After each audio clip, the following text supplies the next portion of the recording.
Okay, testing kali kedua. Kali pertama tak menjadi. So kita dah ada 5 file. List pertama daripada top gainers, list 2, list 3, list 4, list 5. Okay, so basically kita benda masih lagi tak berapa menjadi, tak smooth. So kita kena buka new book.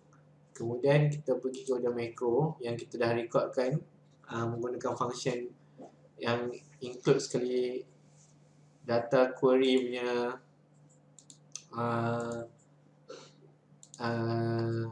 proses.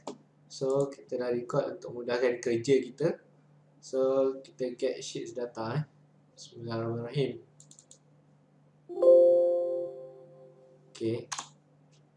Okay, so basically kita dah ada A, B, C, D, E daripada tu tadi.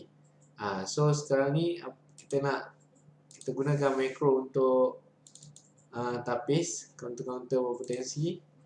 Okay, kalau ikutkan kita kena buat macro yang boleh tapis ke 55 ni lah, tapi belum buat lagi.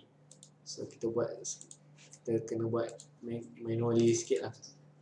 Okay, untuk C tak ada. Biasa kalau C dah tak ada, D pun tak ada, E pun dah tak ada.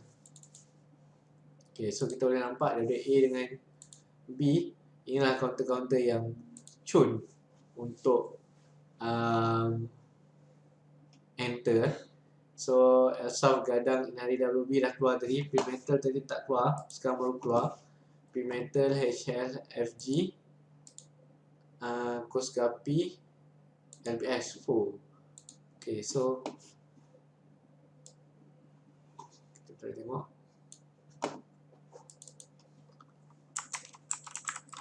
Koskapi WA ke Koskapi WA tadi?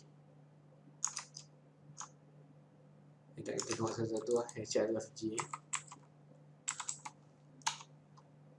tak syariah, tak menarik. P-metal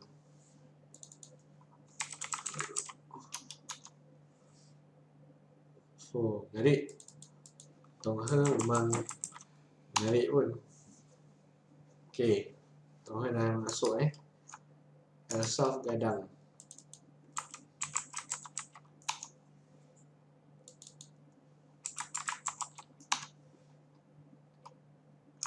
Okay, so inari WB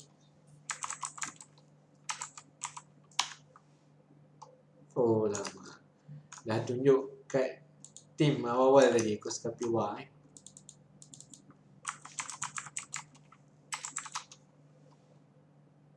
Okay, gadang WB.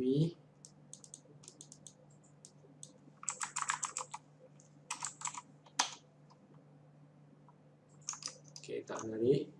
National Bank Insas WB. National Bank tak syariah. Okay, Insas WB. Okay, nampak cun. Boleh jadi gaya-gaya seat gas lah ni. Dan kemudian kita ada LBS.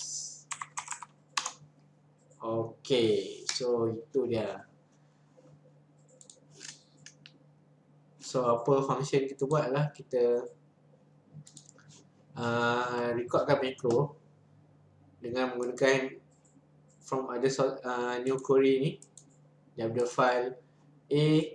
Kemudian dia akan create column baru dekat sini. Kemudian kita add lagi new query file B pula.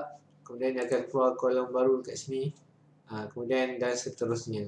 Dan sekali kita nak delete balik yang first sheet ni tadi. So tu sebab dia keluar ni tadi. So kita demo balik new file, tekan macros get sheets data A, B, C, D, E. Lepas tu dia nak delete kan sheet yang first tadi tu, kita tekan delete. So A, B, C, D, E dah ada.